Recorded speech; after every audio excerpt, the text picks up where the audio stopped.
We are live. Great. I think we're going on lots of platforms today. Hi, everybody. Hina Solanki here from the Feel Fabulous podcast. Thank you so much for tuning in. I'm not sure which platform you're listening in from, but we're going out on quite a few different platforms today. I've never done this today, so fingers crossed it all works out. I'm sure it will, but otherwise it will be uploaded onto the Feel Fabulous podcast for you to listen to. Now, today's podcast is something very, very special to me, a very special subject because it's about alopecia. Now, alopecia is something that I suffered from myself, and it led me into my industry. So I'm a founder of Soul Cosmetics, and I started Soul Cosmetics by falling ill and needing to go and have some treatment and procedures myself, because I typically looked like I just had some chemotherapy, or I just didn't look too good at all. I looked like I've had some sort of treatment and I'd lost hairs. So I'd lost half of my eyebrows, I'd lost half of my eyelashes and half of my hair. Thank goodness I have such thick hair, but it really knocked my confidence, and I looked for a procedure and I thought, what could I do? And I went ahead and had some eyebrow tattooing done and my eyeliner. So the eyeliner just mimicked having lashes, and just didn't make me look so bold in the eye area and just not so tired, because when you lose your eyelashes, you can really look tired. And my eyebrows, that was just a massive confidence booster. And that's exactly what it did. After the treatment, it blew me away. My confidence levels went sky high, and I decided to train and become a permanent cosmetic artist. And now I am one of the UK leaders in medical camouflage. Now, today I have a guest with me who's actually a patient as well. We're not going to use her real name to protect her identity. We're going to use her name as Lily. And Lily also has chosen not to be fully in this video, in the Facebook Lives, but obviously you will hear her on the podcast, which obviously we respect. So thank you so much, Lily, for joining us. Lily unfortunately developed alopecia at the age of 24. She's now 29. I hope you don't mind me saying that.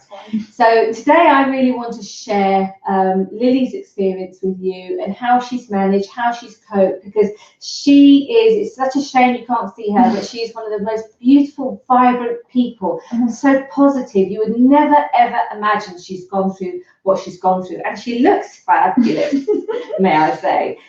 So Lily, hi, so welcome. And so we've spoken about this lots, and alopecia is really, it means so much to me. All my clients with all conditions mean a lot to me, but alopecia is obviously something very dear to me, because I suffered from it myself, and I know what a confidence plummeter it can be. So how did you feel when you first, and how did it go about? Could you tell us your story? Okay, so I was 24 and I felt like a smooth patch at the back of my head. I didn't pay attention to it because it was at the back. I couldn't see it, so I just didn't think anything of it. And then I had a friend look at it months in, and she said, "Oh, it is what it is." Left it. It stayed like that for years, to be honest, and then started to spread a couple of years in. So about 2018 is when it was at its worst. Right.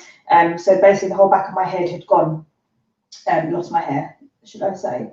And I had cortisol injections, steroid injections in the back of my head.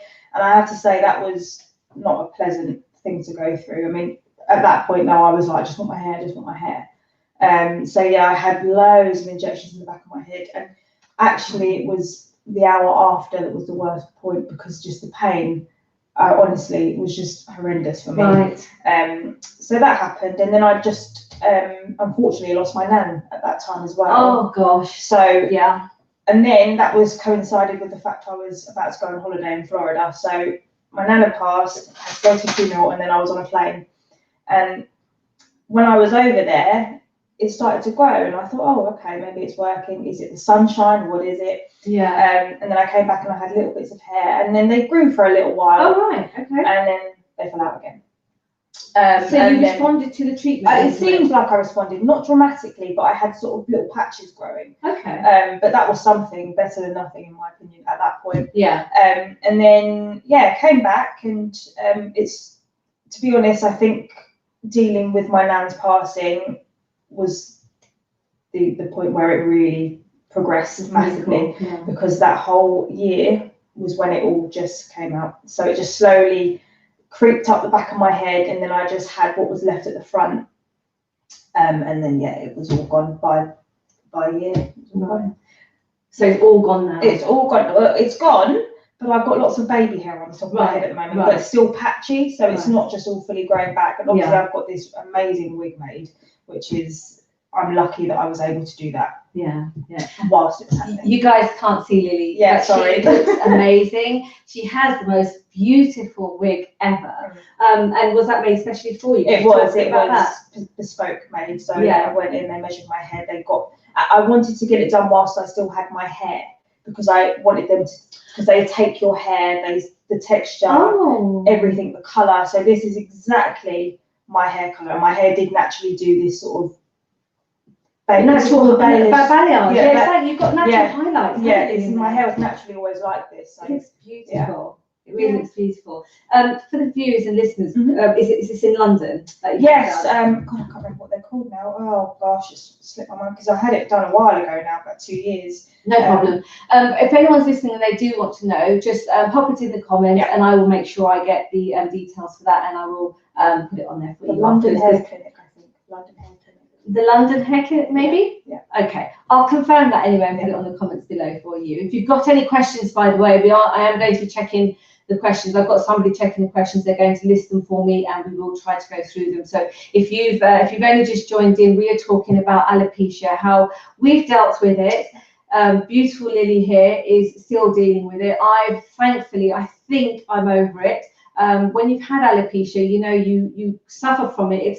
For me, it was like a roller coaster, because I lost hair, it came back. It lost hair, it came back. And at the moment it's back. So I'm very fortunate that I do have my own hair.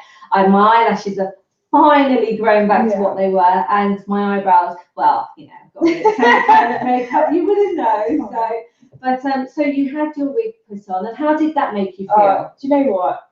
Anyone that's going through this, I would say, just get if you can. I mean, it's expensive. It's not cheap. I have to be honest. Before I did get this made, I was trying synthetic. I was getting cheap ones, but it was just the process of continually having to replace it. I thought, I can't do this anymore. I'm spending a lot anyway by constantly doing this. Yeah. So when I got this made, so they came in, they put it on my head, and it was a lot longer than it is now. But it was too heavy. So oh gosh, it was way too heavy, and I ended up sitting on it as well. It was a bit awkward. But they put it on my head, and it was just like a weight lifted. It was just the best feeling, because it's like, oh wow, I can look normal again, sort of thing, And it was because before that I was backcombing what I had and worrying that people notice, and that is the worst thing. When you're thinking people are noticing, kind of, it's actually really paranoid and uncomfortable. But it really, confidence just shot up like crazy. Amazing, isn't it? It's amazing. And that's one of the things that I did. So luckily I do have really thick hair, but what I did to help with this is, if you're on Facebook or my Instagram follows, you look at some old photos, it's really funny, and I got a big fringe. And that fringe was because it was a blunt fringe to make everything heavier and make it look like I had more hair than I actually did. So that was one of the little cover-up tricks that I was taught. But so you had your wig, that made you feel great. But you were a young girl, so dating, etc. How did that make you feel? How did it inside your mindset? I have to say, luckily, I had been in a relationship. Well, actually, no, tell a lie. I actually met my boyfriend on that holiday. So I was losing my hair at that point. Oh, wow. But he was, it's a bit complicated, but he was a friend of my brother's girl, that sort of thing. And so we went on holiday together. I met him out there. And he knew about my hair situation, actually. And then, when we came back from holiday, made it official, and he just, he does not care in the slightest. Are you still with him? Yeah. Oh my gosh. So 2 years. My hair's just all went up. That's so beautiful. He is one of the most, honestly, the just best person in the world. He just does not care. Oh my gosh, that's lovely. Oh, that's a lovely story. I'm glad, because I did, because before that I was very much like no one's going to want to be with me. Like, this is just the most unfeminine, unattractive thing. I don't look normal.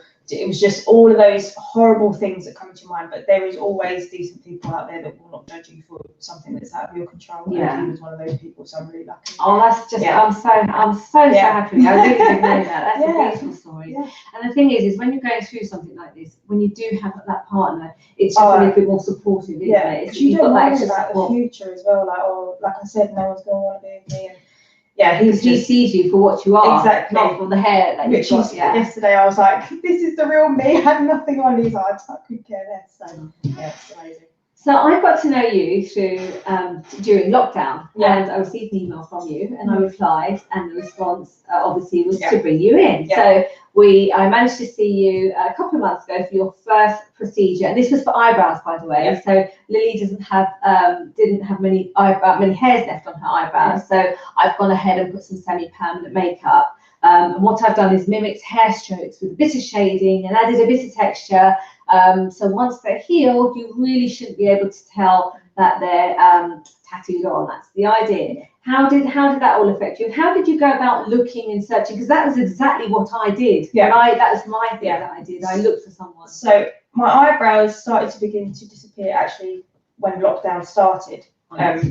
And I said to my mum, I was like, I noticed a little bit on the corner. She's like, oh no, you're just being, she thinks, you've got to be positive, you've got to be positive. Yeah. I was like, I'm not. I just said, I can tell when this is happening from experience now. And then I did do research, and obviously it took me to loads of different places and central London, etc., etc. And then I saw your website, and I watched videos and I watched interviews you've done, and you just gave off such a nice, warmth. And knowing that you've been through it yourself, because you've written that down on your website as well, I was like, do you know what? As much as people can sympathise with you, you don't know it until you've been through it, and that is the God's honest truth. Because I didn't think twice about anything like this beforehand. It's true. So I looked into it, and then obviously I looked at your Instagram and things like that, and previous things you've done. And I was just like, oh my God, that is incredible! Like how people's eyebrows can look, etc. And it was weird because one of my eyebrows is worse than the other, and it's just. And I was really worried about, I've got more hair on this side and less on this side, so how can you even it out? Is it going to still look funny? And but obviously you just made it incredible. And the experience was fine. You don't feel a thing. Yeah. You know, it's just a little bit tingly. Yeah. And when I went away that first day when you did the first thing, I swear to you, I was just over the moon. Because what was happening was, before I had the procedure, I was putting on pomade, like brow pomade and stuff, because it's waxy, it stays on more than sort of like a pencil-y thing. Yeah. But I was finding it was smudging every now and then I've got a big chunk, and I just thought I looked absolutely insane. And it was horrible, and I didn't feel comfortable going out, and not that we were going out much at that point, but still, work, etc. Yeah. And it was just. So that's how I found you. I researched, and I did do my research, believe me, when I looked into other people, but everything seemed so monotone in some of these places, and you just didn't give me that impression at all. So. No, that's. And when I spoke to you as well we spoke on webcam. We did, we did live. That stilled it for me. I was just like, I just feel so relaxed, and it's nice to bounce off somebody and feel comfortable, and that's really important. Especially when you're going through something like this. I know. It's the worst thing ever. I remember a really terrible experience, and that is one of the things that we are really hot on in here. That everybody should just feel really comfortable, no matter what you've gone through. Because I remember so I had alopecia, so either it was lost or it went a bit white. Yeah. So I still do have a lot of white hair. Yeah. But thankfully there's dye, so it's covered, so hopefully you can't see it. But I was in a hairdresser, and I remember that was soul crushing for me when the hairdresser shouted over to someone and said, make sure you get the white hair. Honestly, I just wanted to crawl under a stone, and I just thought, you know what, you can't ever make somebody feel like that. When it's already. Thing is, white hair's not a big deal. No. If I had white hairs anyway, I probably wouldn't think twice about it. But because of my illness, it triggers you, like it does. There's something wrong with me. You use that word the minute you said, "I want to feel normal," and that was one of the biggest words ever. And you just want to feel normal, and it's just so soul crushing if somebody does that. So thank you for that, because that is definitely what we try and strive for here. So you had your eyebrows done, and then you come back again. How was the healing process? Good. So obviously you have to appreciate that it's going to be a little bit itchy at times. So like I said, even as soon as you've done it, I was like, I'm happy with how they look now. I don't want them to change. But obviously they start to flake after probably about 6-ish days, 5-6 days. That's right, yeah. And it started to flake off, and obviously I didn't touch them because do not touch them because it affects what they look like. Yeah, don't touch them. Like I didn't even want to sleep. I was like, I can't sleep on my side. I don't want to touch my eyebrows. But yeah, no, the healing process was fine. Obviously, when it started to flake, it was a bit more. I wanted to scratch a teeny bit, but it wasn't anything, bad. There was nothing terrible going on. But I just used to press if I was really itchy. Just brilliant. Don't scratch it. Yeah, it came out fantastic. Great. So. Okay, excellent. And we're going to do your eyeliner soon. Yes, we are. Oh, I can't. Do you know what? I didn't really look into that because when you said eyeliner, I think the misconception is it's black eyeliner on your eyes, which is what I thought it was. Remember when you said it to me? I thought that's what you were saying. Yeah. And I was like, oh, what is that? I don't know. Yeah. But like you said, when you lose your eyelashes, so I've got about 70% gone, I'd say. Right. Got a little bit there and a little bit there. You just, even though I'm very blonde, and my eyelashes have always been very blonde, it's not shocking from a distance, but it kind of, when you don't have eyelashes, your eyelids look more puffy. It's very strange, like thicker. Like I've never noticed that before. Yeah. And then when you you tested a little bit on me, didn't you? Yes. Put it around there, and I just thought, oh wow, it just gives me like a bit of a kind of like a shadow that makes it look. Yeah. And I was like, definitely doing that, please, God. Yeah. You hit on something interesting there for this as well. Alopecia, the skin changes, and often on the eyelid where the lash line is, it actually does become quite thick and almost like it's scar tissue. Hence, when we're trying to do eyeliner procedures in through the lash line, it can reject a lot of pigment and you have to keep going. But definitely what I recommended is we're just going to do little pointillism, which is just like little dots through the lash line, and it just kind of makes you look like you've got a bit of a lash. It just gives it, mimics lashes basically, and that's what we're going to do. Fabulous. So what's going forward for you? How's life? Oh, do you know what? I don't really. Obviously, generally, I'm redundant at the moment, which is great because of lockdown and everything. But in terms of my hair, like I've got a lot better than what I was. This has changed my life already, just the eyebrows, etc. But I think you have to accept the fact that there are still going to be really hard days. I mean, I still have sometimes when I'm just like, why me? But I think everybody feels like that. I'm lucky because I do have hair growing in my head, even though it's white and it's sparse, it's this, that, and the other. It's not scarring. It doesn't mean that I will never have hair again. It might not come back. I don't know. But talk about it, I think, is really important. That's so easier said than done, I know, because it's just such an awkward conversation. And even for me, my immediate family know, but my extended family have no idea, which is why obviously I'm not on camera, otherwise I would be usually. So like my brothers all know, my mum knows, and my boyfriend knows. But outside of that, really no one. Friends, but not my cousins or my aunties, my uncles, no one. Wow. I mean, they might think, oh, your hair suddenly got thick, but generally they don't know. But I'm hoping that slowly, I might be at a place where I am more comfortable to say it, because I've seen online people make livings out of their alopecia and things. It's so positive, and I want to be able to help other people as well. So I'm hoping one day when I'm more confident, I will be able to do that. That's what I'm hoping. So whatever you takes me down, I don't know. It'll come in time. It took me absolutely ages. It absolutely took me ages, and because of my work, I was open about it. And that's really why. But otherwise, it's not something you're happy to discuss openly. It's personal. It's so personal. I'm just going to check and see if we have any questions. I'm not able to see them. Have we got any questions that have been picked up, please? We do. Let's see what you guys. I hope you're all enjoying this. Thank you. Thank you very much, Alison. Right, let's just have a quick look. So, what have we got? Do you do male eyebrows? Yes, we do. Yeah, absolutely. Anybody can suffer from alopecia, unfortunately. So, yes, we do male eyebrows. When I tend to do male eyebrows, don't worry, you're not going to get really tapered eyebrows. They look like a male eyebrow, as they should. And there's plenty of before and afters, by the way, on our Instagram of male eyebrows. What's the minimum age for a treatment? That's a really good question, actually, because it is 18. I have applied for a special license a while ago, which I will continue to work on. But the problem is people just don't understand when I applied for the license, because my opinion is that if a 14, 15-year-old girl suffers from alopecia, which we've had many come to me, I can't do their eyebrows at that time in their life when they're going through the hormonal changes, they're amongst friends, they're aware of their body. Yeah, I don't know how. No, to that age, that's it. Exactly. So no, that's definitely something that I'm going to be working on. But currently, I'm afraid it is only 18 that I can work with. Can you do a male beard? Yes, absolutely. That's very common. So if you've got a long beard, it's not going to be worthwhile unless you just want to create a bit of a shadow underneath. But if you have got a stubble, which is what I say normally works well with, what I do is I just mimic the follicles. So just mimic follicles and just blend it through. So the idea with all these things is that it just takes the naked eye off the area, so it's not as visible. So obviously if you started looking closely, yes, you may see that, but it's camouflage. It's just to take the naked eye off it.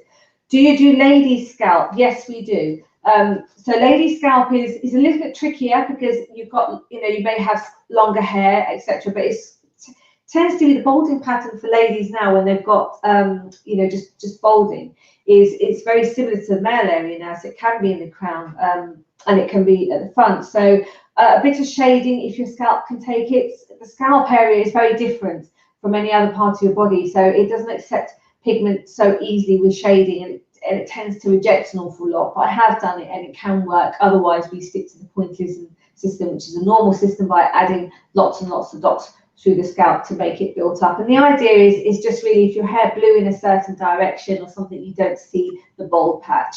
And that's it. That's all the questions I can see so far. I can't see any more. Yeah, hi David, somebody online. That's the only one I can see. But yeah, I hope you've enjoyed this. Have we anything else you want to add? No, it's just fantastic. And if you are going through anything like this, definitely look into doing what I've been doing, my eyebrows and obviously the eyelashes. And henna is amazing. I have to say, like, it just makes you feel so comfortable, and that is the most important thing when you are going through something like this. I can't stress enough that. So yeah. Thank you. Thank you so much. I hope you've enjoyed today. If you are suffering from alopecia, please do contact. There's lots of helplines, there's lots of forums, go online. That's certainly what I do. Just be really careful who you contact as well, because there's a lot of people out there who are just running businesses on things like this, as you said, but for them. And even if they want to contact you and ask me something, I'm fine if they want to come through to me that way as well. Right, there you go. You heard that, yeah. So if you've got any other questions and you're still on this, if it's really personal to you, and I understand this, that you're not going to just put it in the comments in public, private message me. Only if it's to do with this, please. I do get a lot of messages, so I will try my hardest to get back to you within 24, 48 hours. But certainly, we're here to help you. So you can follow if you're watching the live, you can obviously watch the podcast. You're not going to watch the podcast. You're going to listen to the podcast. Feel Fabulous with Hina Solanki. Otherwise, you can find me on Instagram, LinkedIn, and YouTube, and of course Facebook. I hope you've enjoyed today and you found it interesting. Any questions, let me know. But other than that, enjoy the rest of your afternoon. God bless. Thank you. Thank you.